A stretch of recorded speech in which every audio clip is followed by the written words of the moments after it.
যেই নবীর কথা আজীবন ওয়াজে শুনলেন, যেই নবীরে নামাজের তাশাহুদে বসে সালাতু সালাম পড়ে শোনা, যেই নবীর জন্য দেহের তাজা রক্ত আমরা বিলিয়ে দিতে রাজি, ওই নবীর কবরের সামনে যে যখন দাঁড়াবেন আর ভাববেন আমার আর নবীর থেকে ব্যবধান 5-6 হাত, এইখানে আমার নবী শুয়ে আছে, এইখানে আমি, আপনি কি ধৈর্য ধারণ করতে পারবেন? কথা বলেন, নিজেকে সামলে রাখতে পারবেন?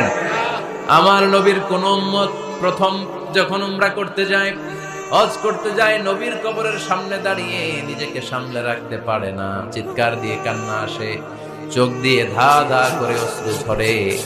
যেই নবীর ভালোবাসা আমার হৃদয়ের মধ্যখানে, আমার নবী নাকি শোয়া আছে এই জায়গায়, এই জায়গায় আমার নবী শোয়া। সহ্য হয় না, বুক ফেটে চিৎকার আসে, কিন্তু চিৎকার দেয়া যায় না। কারণ যে আয়াতের তাফসীর আপনাদেরকে শোনাচ্ছি, এই আয়াতটা বিষ্ণু নবীর কবরের উপরে লেখা, লা তারফাউ আসওয়াতাকুম ফাওকা সাওতিন